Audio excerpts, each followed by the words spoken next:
how can a homeowner have a home that is more sustainable in every way, and without the compromises or without the typical drawbacks that you're used to hearing about. It has to be more expensive, or it's got to be ugly, or essentially I set off on a mission to eventually try to bake in sustainability into all of home improvement. And that's still our mission today.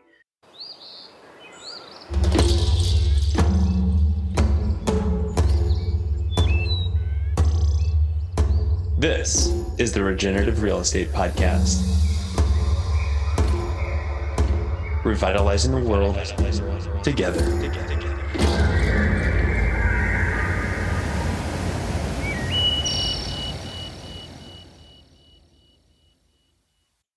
Hey everybody, welcome back to another episode of the Regenerative Real Estate Podcast. I'm really excited to have Matt Daigle on the show today. Matt is out of New Brunswick in Canada, and he is the founder and CEO of a company called Rise. But Matt, thanks for taking the time and coming on the show. Thanks so much for having me, Neil. Matt, I found your website, and it just instantly started to speak to us with really diving into building materials and healthy living and sustainability. And I would love to know, like, where did you grow up, and what were you doing before you started Rise? Yeah, for sure.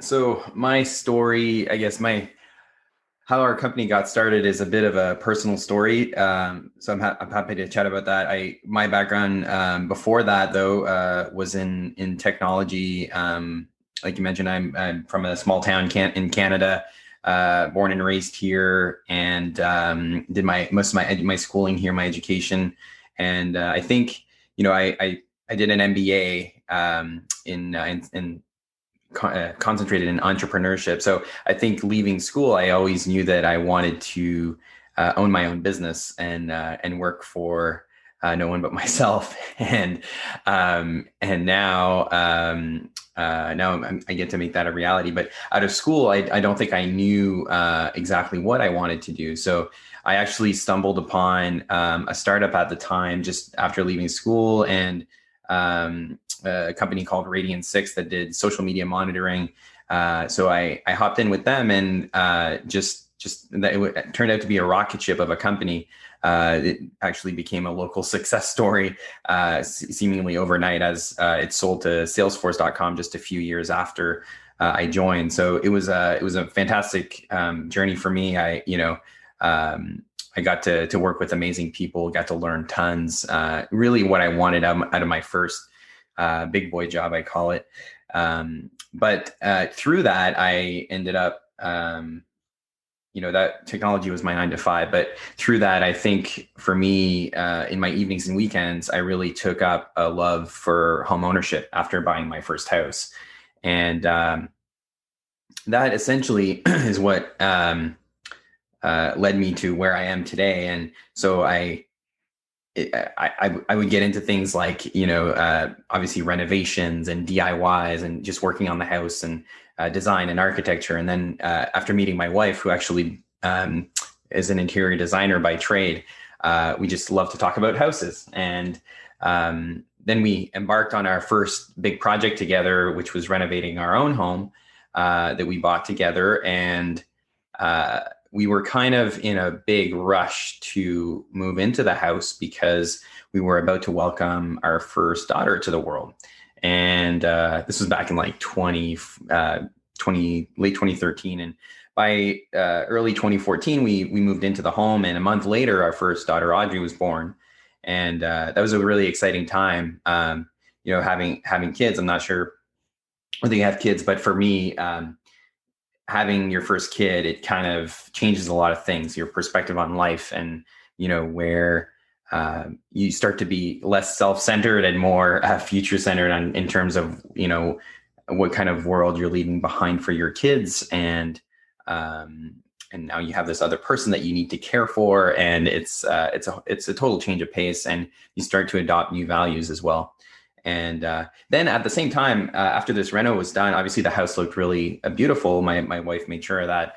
But I picked up my first power bill after this renovation, and unfortunately, it looked exactly the same as before the renovation. And then, so here we were, like really, the house looked great.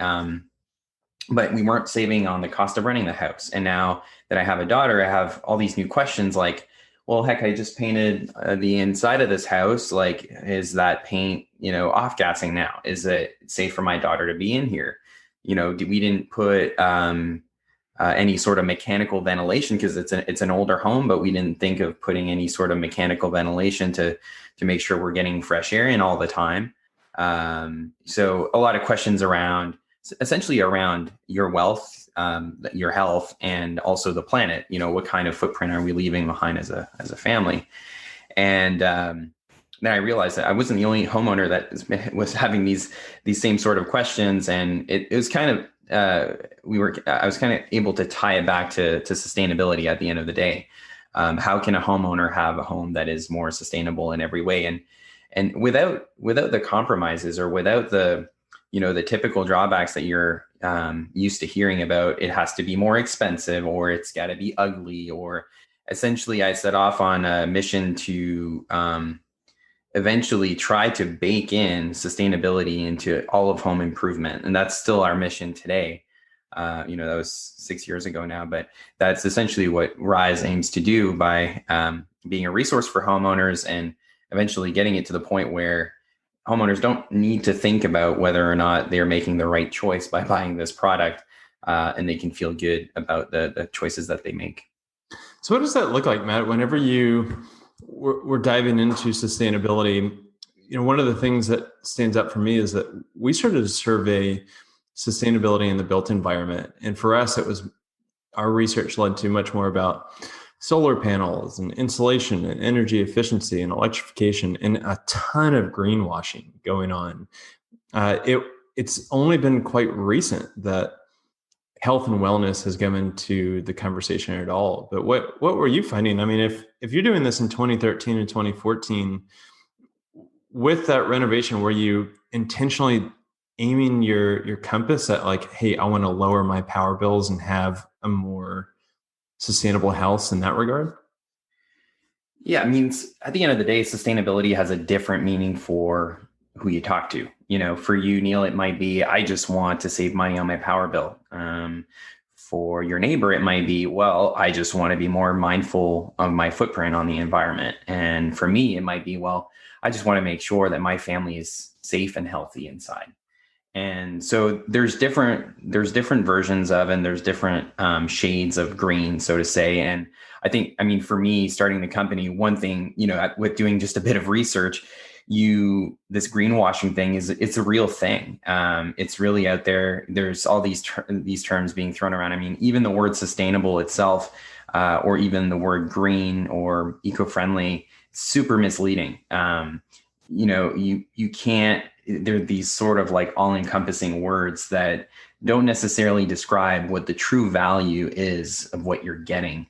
And so we were very intentional when we started the company. Like, we don't use words like green on our site. We do use the word sustainable just to refer to the company, as in terms of like, this is our focus, like this is what we aspire to be, but we're very also prescriptive around that. So we, as I mentioned earlier, we're always able to tie this back to anything that benefits a homeowner's health, their wealth, or the planet. So those are kind of the three things. And it's becoming apparent with the market itself in terms of how they're looking at things like, selling things like, I know in the utility sector, they love to sell the term energy efficiency. And that's not a term homeowners like. It's very self-serving for the utility. At the end of the day, like, the homeowner wants to save money. They, that's the true benefit. They want more room in their pocketbook to spend on whether it's travel or their kids or, whatever. That's what it comes back to. Or even comfort. Comfort's a term that comes up more and more often.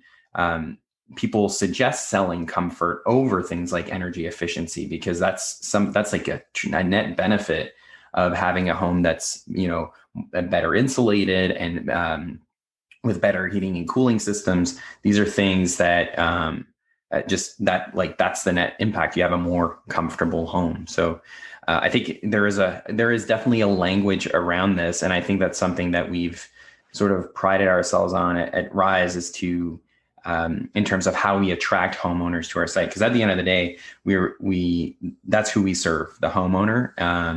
And now we've started to serve realtors as well, as an offshoot of that, because there's a fantastic potential in the market of realtors who are talking to homeowners every single day. Yeah, I mean, there's two things there. Some of and I'm going to call them a green builder because they will label themselves as that. But I mean, just brilliant minds and the building science and the mechanics of how a property works and how you can make it much more sustainable. One of the issue that they're having is it's like we're not even talking the same language with our customers. And really being able to say, hey, we're talking about comfort over energy efficiency, and just understanding the nuances of how you develop the vocabulary to describe this in more layman's terms, but like, what's the value and the benefit? I think that's actually a really insightful just shift that you're making there. In terms of what you're doing with Rise, it sounds like you're demystifying sustainability and really helping that end user. How did you start? Like, it seems like that is just an endlessly complicated endeavor, and you're coming at it from a technology route. What does that really look like? Yeah, for sure. So when we set out to do this, like, I don't think we had a real idea of like we didn't know what the end solution would be. I think, like any problem that you're solving, you got to really fall in love with the problem, and the solutions will come. You do a lot of experimenting, and you see what works and what doesn't work. And for us, it started off with offering just like plain old resources. We started with a lookbook, so very similar to maybe a Pinterest, but imagine a feed of only the most sustainable homes out there. And when you dive into those pictures, then you can find out more about what made those projects possible. So if you're staring at a photo of a kitchen, well, you might hover over the wall of the kitchen and you discovered that there's maybe sheep's wool insulation inside. And so we'll tell you all about that type of insulation, what you can expect to pay for it, what kind of savings you might get out of it, and what are some of the benefits to that type of insulation. So we then obviously got into the content realm. Today we have a full research and writing team that writes about this stuff every single day, with a team of editors as well. And now actually we recently brought on an extra layer of honesty with expert reviewers who are now, after the editor, are actually reviewing the content on top of that, just to keep us even extra honest. Because I think that's another thing we're fighting against too, is like, how do you get homeowners to trust the content that we're putting out, and that it's not just self-serving, and it's not just so that we can make an extra buck. So we had to be very intentional about the ethics of the company and how we governed it. What were some of the practices that we wanted to instill? As of last year, we became a certified B Corporation. So that process was, it's over a year-long process to really dissect the company and ensure that all the decisions are being made, not just for profit, but also for the planet and its people. And they call that the triple bottom line. So that's kind of another extra kind of seal of approval that shows that we like to walk the talk, so to say. We also joined 1% for the planet just last year as well. So those are some of those things. But back to the tools. The content was a big thing. Even today, that's essentially where our audience really enters our platform, is through the various topics that we talk about. And some we are, we're an authority in now, like prefab homes and modular housing, or to things like heating systems, to different insulation types, to ventilation, to even finishes.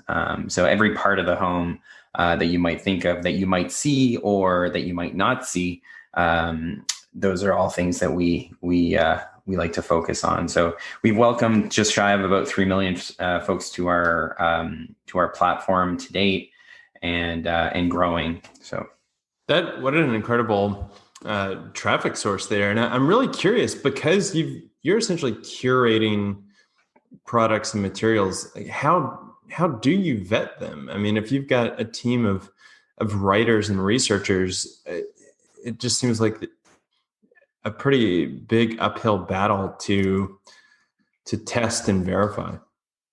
Yeah, so we have very strict writers' guidelines that each writer and researcher needs to abide by. We also have almost like a product and manufacturer's criteria. It's quite an extensive list of how we choose who we work with or which products we look at. We currently don't do any product testing. That's something that we'll probably get into in later years. For now, we like to focus on just kind of the upfront. Here's what's being presented by the manufacturer, and here's what we know about just overall. Like let's say we're talking about raw materials, or we want to figure out what sort of impact a product has on the environment, for example, or what sort of impact it has on health. We can look at things like EPDs, or there's lots of indicators. The good news is, like, there's tons of really smart people doing work in this industry, and we are basically here to be the hub of that, and bring them all together so that people can make sense of it, and then it's relatable for homeowners. And again, like you said earlier, putting it in layman's terms, I think taking technicality and opinion out of it is really where we found our sweet spot. So when you have people, fighting against, like, oh, this product's better than that one, or that one's, everybody's got their own opinion as to why one is better than the other. For us, it's just about presenting factual information that's informative, and then it essentially lets the homeowner make their own decision. Hey, everybody, this is Neil. We are going to get back to this great conversation in just 1 second. But I think it's fair to say that right now we are facing some pretty unprecedented challenges in the 21st century. I mean, you name it, environmentally, socially, economically, we've got some big problems that we need to overcome. And that's why, for me personally, and the people that work with us at Latitude, we want to dedicate our time and our energy so that we are not only working to put food on the table and a roof over our heads, but also make the world a better place. And so if you are at all interested in combining your sustainability values with a very powerful financial model of real estate, then I highly encourage you to check out what we are doing at Latitude. We are creating something truly special with a tribe of change agents that for now is working across North America, and hopefully one day in the future, with you coming on board, we can be working across the globe. So please check us out. You can go to www.chooselatitude.com, or you can find us on social media at latitude.realty on Instagram, and we are also on Facebook. Okay, let's get back into it. Where do you see, coming from the tech side, I'm sure you're looking at demographics. Do you see it being a global audience? Is it dominated more by North America, homeowners, contractors, realtors? What are you seeing there? Yeah, I mean, at our core, again, we talk the voice of the homeowner. So we try to attract homeowners out of all of those audiences that you just mentioned the most. Like, that's the one that we care about the most. But obviously, it touches on each one of those stakeholders in some way, shape, or form. To date, most of our, the bulk of our audience is in the U.S. So about 60% reside in the U.S. Most major city centers, above 500,000 is sort of where we see most of our audience. I would say probably West Coast heavy, with a few exceptions, Texas actually being one of them. But places like San Francisco, LA, Seattle, Vancouver in Canada, those are all places that really resonate with with the type of content that we put out there. That's really interesting. Why do you think that is?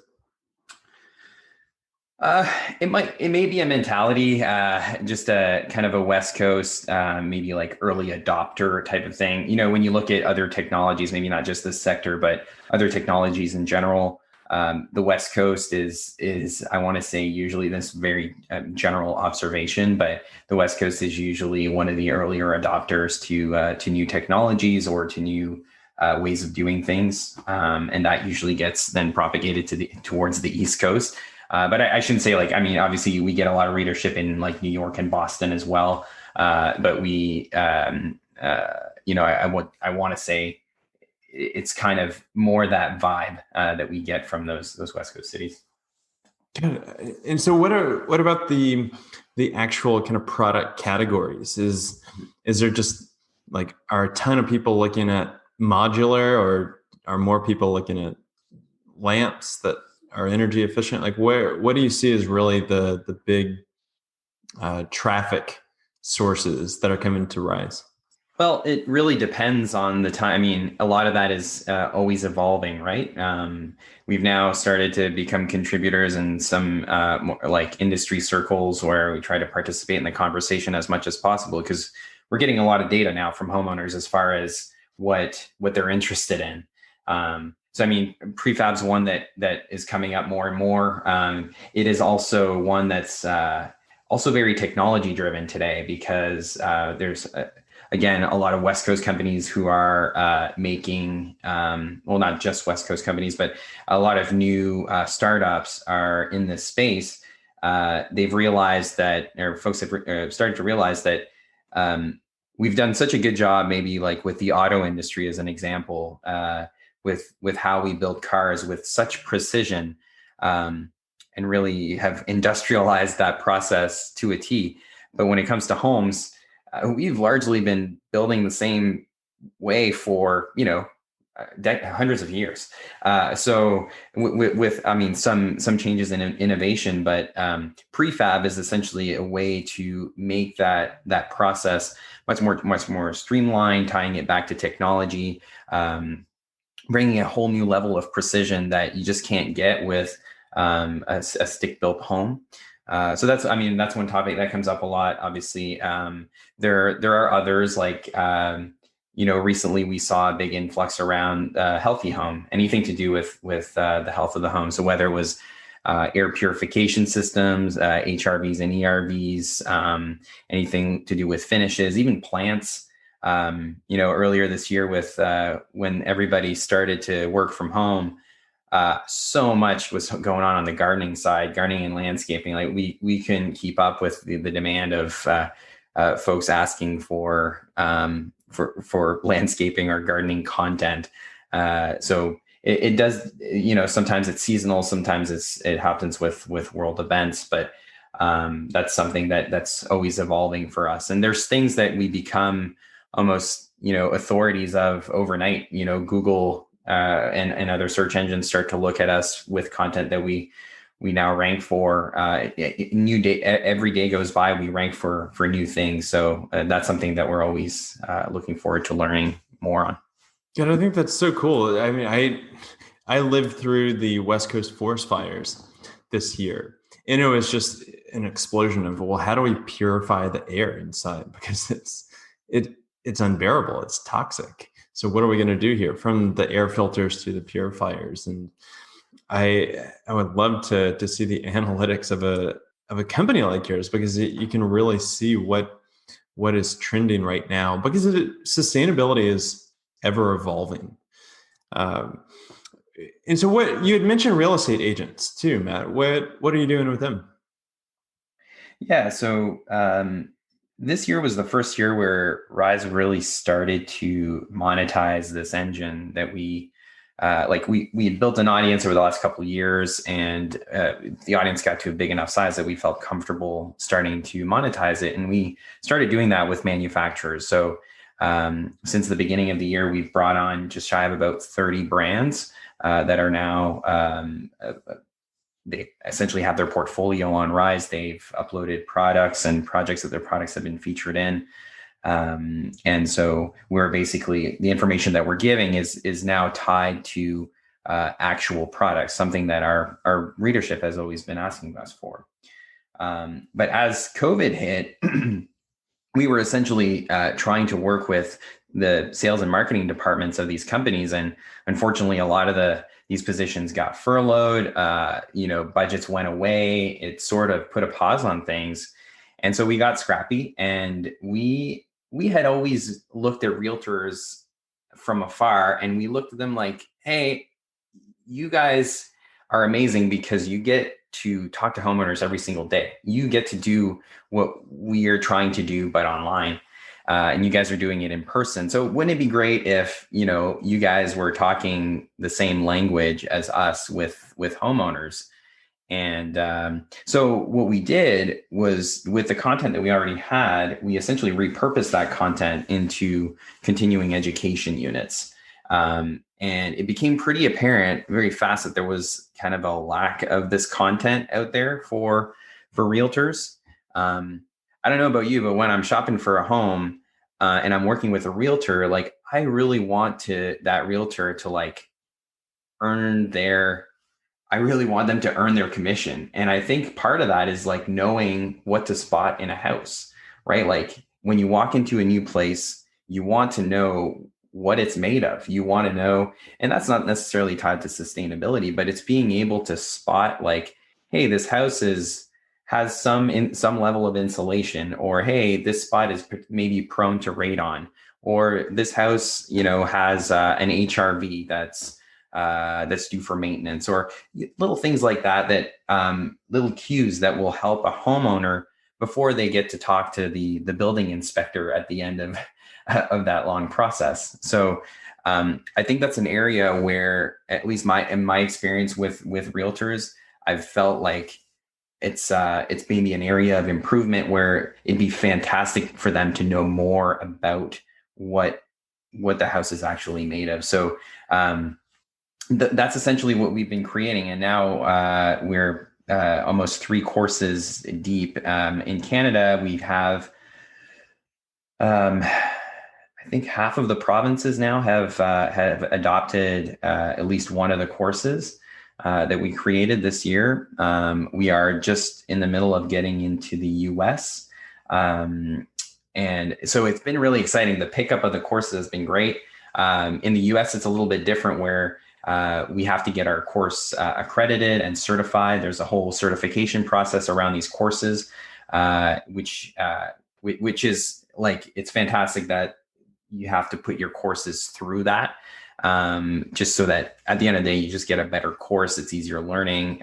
It's better in every way. So does that sort of answer It does. And I can't agree with you more. I wish that more representation, at least in the US and Canada, there's about 2 million realtors out there. And I wish that growing body of people, that they are seen as the experts, and in the land and in the structures, they had more technical knowledge of, what are you looking at? We're not just trying to go out and find a home inspector and then get the appraisal done and we're going to close it 30 days later. But how does this actually impact what you say, our health, wealth, and planet? I really admire that. All I was going to say is, like, I should add that it's what we're teaching of these courses are, they're not extremely technical in nature. As I mentioned, they are basically an offshoot of the content that we already have that's catered towards homeowners. So essentially, it's written in the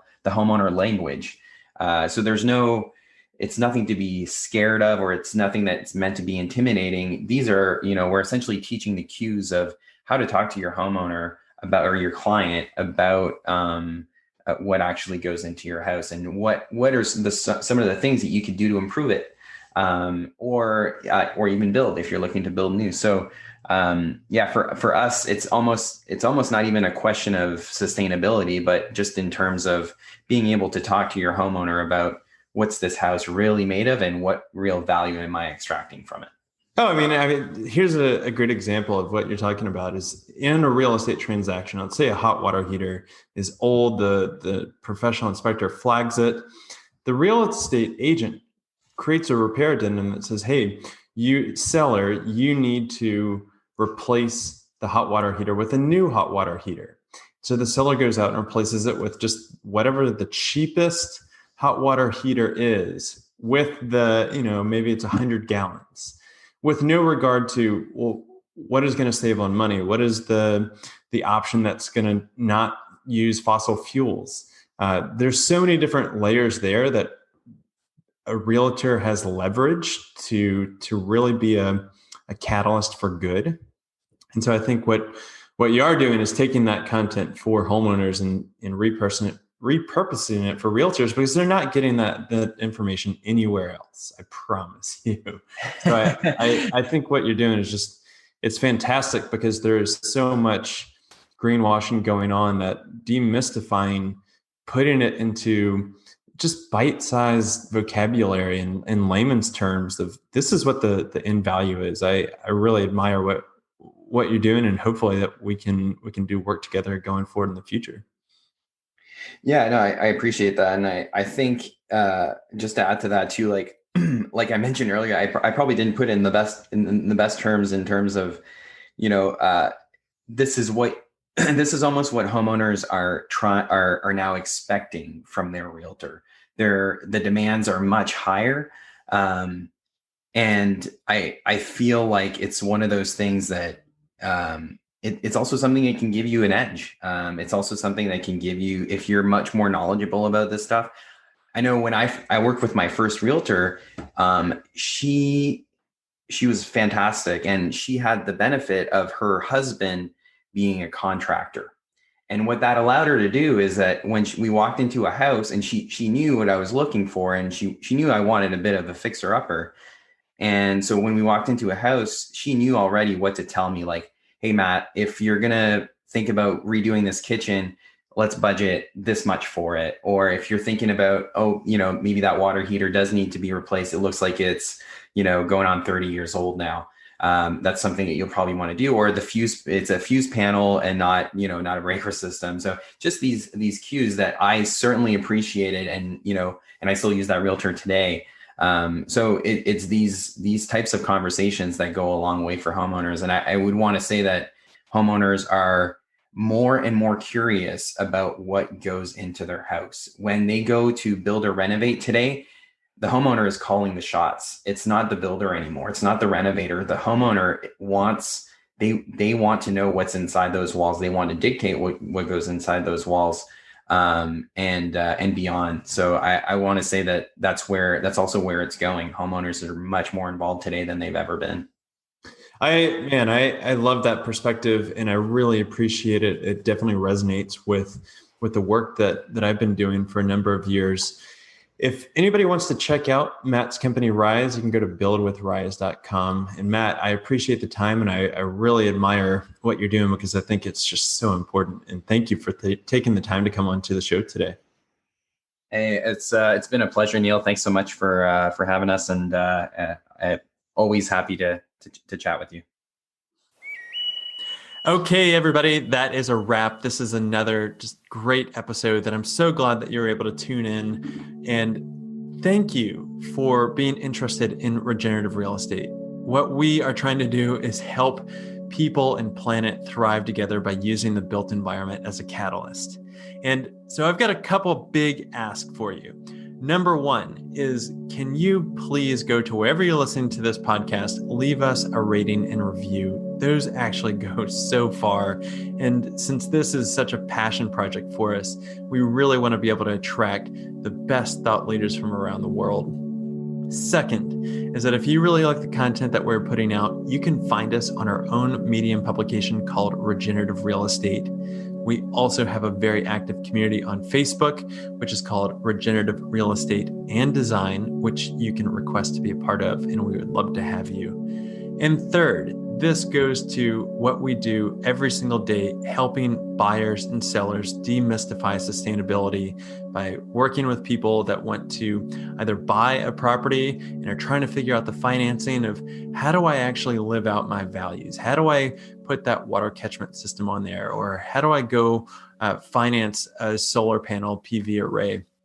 Or maybe I want to live closer to nature. and what are the properties that are out there that I can do that. And so we represent buyers like that. We also happen to represent sellers that maybe they've already invested in sustainable features. Maybe they have a living building or a LEED certified project. We want to help tell that story. So much of what goes on in the real estate industry is transactional thinking at best, and it translates down into agents just really don't know anything about sustainability. And for us, we think that the value is there, and we want to help highlight really the intrinsic value of it, not just the bedrooms and the baths and the square feet of what typical marketing goes on. So if you know of anybody that wants to buy or sell these kinds of properties that we're talking about, please reach out to us at Latitude, and be sure to subscribe for another great episode coming up next week.